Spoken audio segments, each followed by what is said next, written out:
S11 news की खबर का हुआ असर। बघान मंडल के गंडक पार मधुबनी प्रखंड में बुधवार को झोला छाप डॉक्टरों के अवैध नर्सिंग होम सेंटरों पर पश्चिम चंपारण ACMO डॉक्टर सुरेश चंद लाल के द्वारा संघ छापेमारी की गई। इस दौरान बांसी स्थित संजीवनी हॉस्पिटल, मरिचावा स्थित महिमा हॉस्पिटल और शिवम हेल्थ केयर में छापेमारी की गई। हालांकि संजीवनी हॉस्पिटल में जांच टीम के घुसते ही इसकी खबर जंगल में आग की तरफ फैल गई। नतीजन सभी फर्जी डॉक्टरों ने अपने क्लिनिक से मरीजों को हटवाकर खुद भी फरार हो गए।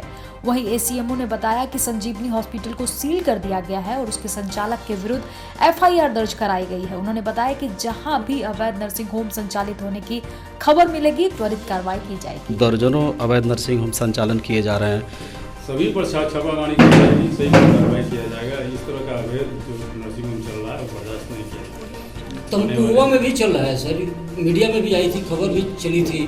तमकुआ में सिविल सर्जन महोदय से बात भी हुई थी, लेकिन अभी तक उस पर तो कोई कार्रवाई नहीं की गई। इसके बारे में मेरे संज्ञान में नहीं है, इसमें क्लियर नहीं बता सकते। सर अभी जो सील हुए उन पर क्या कार्रवाई हो रही है? इस पर FIR किया जा रहा है, सील किया जा रहा है। कितने नर्सिंग होम को सील किया गया सर? फिलहाल तो एक नर्सिंग होम को सील किया गया है। कौन सा? संजीवनी। ठीक है सर, क्या नाम है सर का? मेरा नाम डॉक्टर SC लाल, ACMO।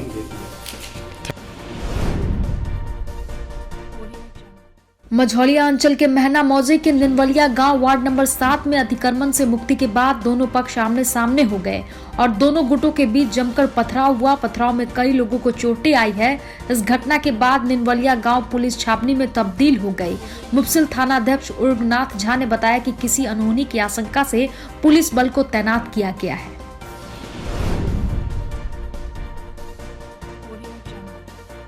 मझौलिया PSC में 30 महिलाओं का ऑपरेशन किया गया। सभी ऑपरेशन सफल रहे। जानकारी BCM बबीता कुमारी ने दी। उन्होंने बताया कि ऑपरेशन की सफलता में आशा कार्यकर्ताओं की सराहनीय भागीदारी रही। उन्होंने बताया कि ग्रामीण क्षेत्रों की आशा कार्यकर्ताओं द्वारा लाई गई महिलाओं का ऑपरेशन किया गया और वंध्याकरण के उपरांत प्रोत्साहन राशि वितरित की गई।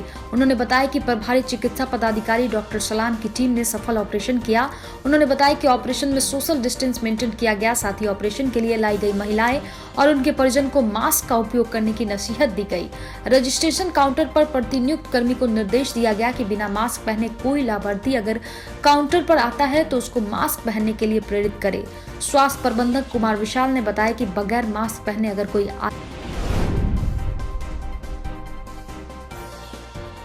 बतवरिया थाना की पुलिस ने रंजना हत्याकांड के नामजद फरार आरोपियों के घर बुधवार को इश्तिहार चिपकाया है। इसकी जानकारी देते हुए बतवरिया थानाध्यक्ष धीरज कुमार सिंह ने बताया कि न्यायालय के आदेश के आलोक में थाना क्षेत्र के बतवरिया जमुनिया गांव निवासी जीतन यादव, चंदन यादव, मराठी देवी, शुभवती देवी, रामलखन यादव और नवलपुर थाना क्षेत्र के सानी बरवा गाँव निवासी कृष्ण यादव के घर पर इश्तिहार चिपकाकर न्यायालय में उपस्थित होकर अपना पक्ष रखने के लिए अंतिम चेतावनी दी गई है। नरकटियागंज अनुमंडलीय अस्पताल में आशा कर्मियों की एक बैठक की गई। बैठक के दौरान बताया गया कि आशा कार्यकर्ताओं को अब प्रोत्साहन राशि के लिए PSC कार्यालय का चक्कर लगाने की जरूरत नहीं है। इनके प्रोत्साहन राशि का भुगतान के लिए ESWIN पोर्टल लॉन्च किया गया है। इस पोर्टल के माध्यम से राज्य स्तर से ही आशा कार्यकर्ताओं के प्रोत्साहन राशि का भुगतान सीधे उनके बैंक खाते में कर दिया जाएगा, जिससे आशा कार्यकर्ताओं को ससमय प्रोत्साहन राशि का भुगतान हो सकेगा। साथ ही कार्यालयों का चक्कर लगाने से भी छुटकारा मिल जाएगा।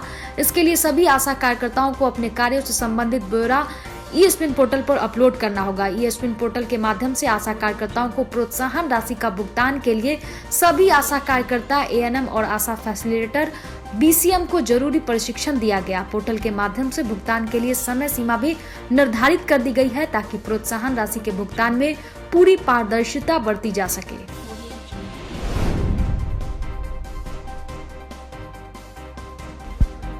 सिवान के DM अमित पांडे ने आज सुबह दरौदा प्रखंड के कई विभागों का जायजा लेने पहुंचे। इसकी भनक मिलते ही वहां के अधिकारियों में हड़कंप मच गई। DM अमित कुमार पांडे ने कई विभागों का जायजा लिया।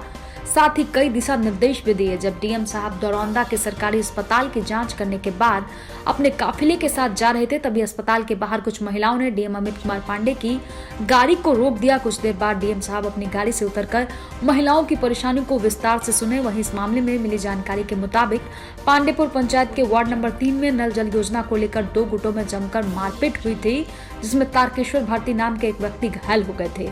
आज डीएम जब दरौंदा अस्पताल का जांच करने पहुंचे थे, उसी दौरान गाड़ी के सामने घायल तारकेश्वर भारती और उसके परिवार वाले बीच रास्ते में सोकर हंगामा करने लगे, जिसके बाद डीएम अमित कुमार पांडे अपनी गाड़ी से उतरकर परिजनों को शांत कराया और ऑन द स्पॉट डीएम के आदेश पर घायल तारकेश्वर भारती को बेहतर इलाज के लिए एम्बुलेंस से सिवान सदर अस्पताल भेजा गया और डीएम सिवान ने इस मामले में जांच करने के आदेश भी दिए हैं।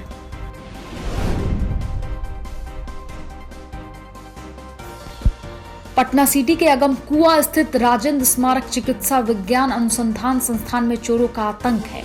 चोर लगातार संस्थान में लगे अग्नि उपकरण और बाथरूम में लगे सभी कीमती नल की चोरी कर रहे थे, जिसको लेकर संस्थान के गार्ड भी परेशान थे। वहीं चोर आज भी सैनिटरी सामान और नल खोलकर भाग रहे थे कि संस्थान में तैनात गार्ड की नजर पड़ गई और सभी गार्ड उस दोनों सातिर चोर को घेर कर पकड़ लिया। जहां इस घटना के बाद संस्थान में अफरा तफरी मच गई। वहीं संस्थान के गार्ड ने दोनों की जमकर धुनाई की, बाद में उसे पुलिस के हवाले कर दिया, जहां पुलिस ने दोनों सातिर चोरों को अपने साथ थाने ले गई। कटिहार में 5 विदेशी नागरिकों को पुलिस ने किया डिटेन। आईबी स्पेशल ब्रांच और नगर पुलिस कर रही है जांच। नगर थाना क्षेत्र के चौधरी मोहल्ला में इस मामले में बताया जा रहा है 5 नागरिक के ताल्लुक अफगानिस्तान और पाकिस्तान से है। यह लोग पिछले कई दिनों से कटिहार में एक भाड़े के मकान में रह रहे थे और सूद के कारोबार से जुड़े हुए थे। सूत्रों की माने तो मामला फिलहाल दिल्ली और पटना से मॉनिटरिंग हो रहा है, इसलिए स्थानीय स्तर पर कोई भी कुछ बोलने के लिए तैयार नहीं है। साहब बताएंगे कुछ तो बोलिए सर, क्या है?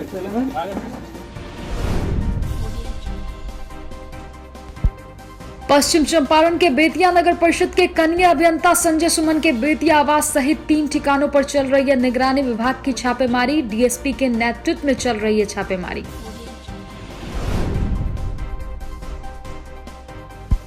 नरकटियागंज नगर के एक मोहल्ले से एक शादीशुदा महिला का अपहरण कर लिया गया है। मामले में उसके पति ने शिकारपुर थाना में एफआईआर दर्ज कराई है, जिसमें नुनियावा टोला गांव निवासी देवेंद्र कुमार को आरोपित किया गया है। आरोप है कि उसकी पत्नी को आरोपित द्वारा बहला फुसलाकर भगा ले गया। उसकी पत्नी घर में रखे 50,000 रुपए भी साथ ले गई है। थाना अध्यक्ष कृष्ण कुमार गुप्ता ने बताया कि मामले में एफआईआर दर्ज कर कार्रवाई की जा रही है। 191 लाख रुपए की कई योजनाओं से होगा थरूर क्षेत्र का विकास। कौशल विकास कराकर थरूर क्षेत्र के जरूरतमंदों को बनाया जाएगा आत्मनिर्भर, कहा पश्चिम चंपारण जिलाधिकारी कुंदन कुमार ने। थरूर क्षेत्र के युवाओं, महिला, पुरुषों को स्वावलंबी बनाने और रोजगार मुहैया कराने का जिलाधिकारी ने दिया है निर्देश।